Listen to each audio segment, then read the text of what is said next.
कर्ण महाभारत का वह महान योद्धा जो सूर्यपुत्र था और जन्म से ही दिव्य कवच कुंडलों से युक्त था। ये कवच और कुंडल उसकी त्वचा से जुड़े हुए थे और उसे न केवल शक्तिशाली रूप से अजय बनाते थे बल्कि किसी भी अस्त्र शस्त्र चाहे वह ब्रह्मास्त्र ही क्यों न हो उसका प्रभाव उस पर नहीं पड़ता था। यही कारण था कि देवताओं तक में कर्ण की शक्ति को लेकर भय था। स्वयं इंद्र अर्जुन को सुरक्षित रखने के लिए ब्राह्मण का वेश धारण करके कर्ण से उसके कुंडल और कवच याचना के रूप में मांगते हैं। कर्ण अपनी दानशीलता के कारण वह भी उन्हें दे देता है, भले ही उसे ज्ञात हो कि यह दान उसकी मृत्यु का कारण बन सकता है। अब सवाल यह उठता है कि यदि कर्ण के पास वह दिव्य कवच कुंडल होते तो क्या कोई उसे मार सकता था? और अगर सामने कोई साधारण योद्धा नहीं बल्कि स्वयं काल भैरव हो जो शिव के रौद्र संहारक और काल के भी अधिपति हो तो क्या वह ऐसा कर सकते थे?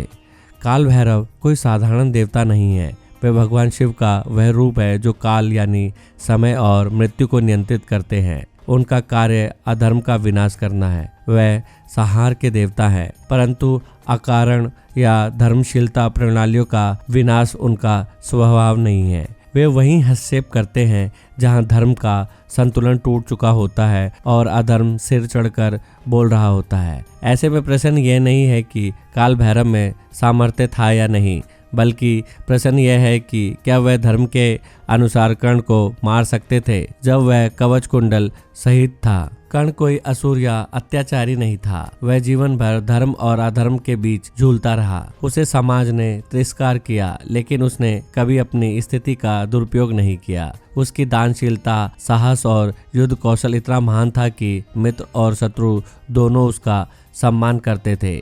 उसकी सबसे बड़ी शक्ति थी उसका कुंडल कवच, जो कि एक ऐसी दैवी कवच था जो उसकी मृत्यु से भी परे ले जाता था।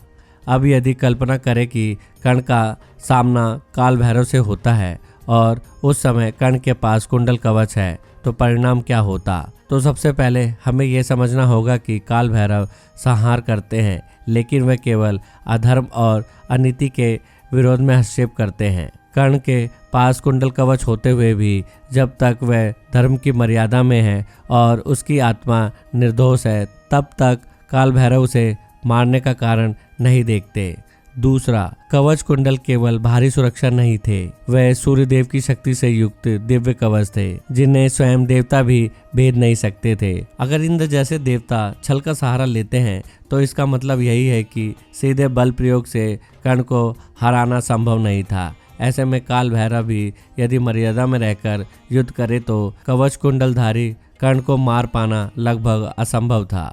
भले ही काल भैरव काल के स्वामी हो लेकिन धर्म और नियमों के विरुद्ध वे भी कार्य नहीं करते। उनका प्रत्येक कार्य ब्रह्मांड संतुलन और न्याय पर आधारित होता है। जब तक कर्ण का अंत धर्म की प्रक्रिया के अनुसार नहीं होता तब तक काल भैरव का हस्तक्षेप भी संभव नहीं। हमने देखा भी है कि महाभारत में स्वयं भगवान कृष्ण ने भी कर्ण को सीधे पराजित नहीं किया बल्कि रणनीति का प्रयोग किया, क्योंकि जब कर्ण अपने पूर्ण रूप में था कुंडल कवच सहित तब तक उसे कोई भी शक्ति हरा नहीं सकती थी। इसी तरह काल भैरव यदि न्याय और धर्म की मर्यादा में रहकर कार्य करते तो वह भी कर्ण को उसके कवच कुंडल सहित नहीं मार सकते थे।